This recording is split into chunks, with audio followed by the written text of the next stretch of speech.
कहानी। दिल की धड़कन।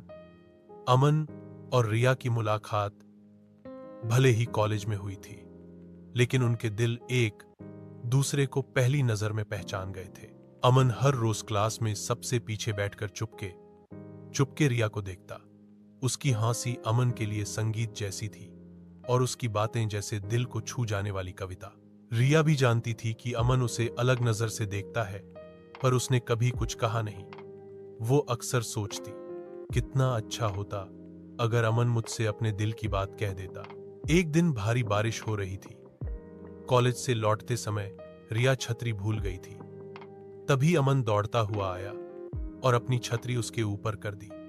रिया मुस्कुरा दी और उस पल में उनकी नजदीकियां और बढ़ गईं। बारिश की बूंदें बाहर गिर रही थीं, लेकिन उनके दिलों में मोहब्बत की बारिश हो चुकी थी।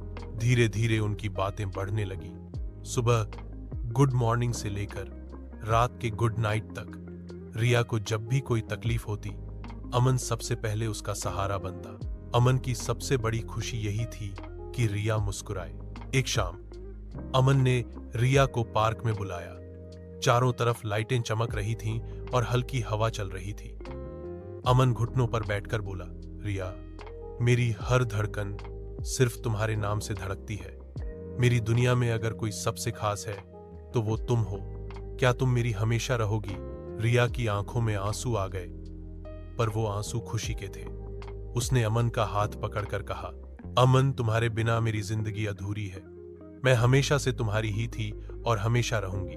उस पल दोनों ने एक दूसरे को गले लगा लिया, जैसे पूरी दुनिया थम गई हो और सिर्फ उनका प्यार बोल रहा हो।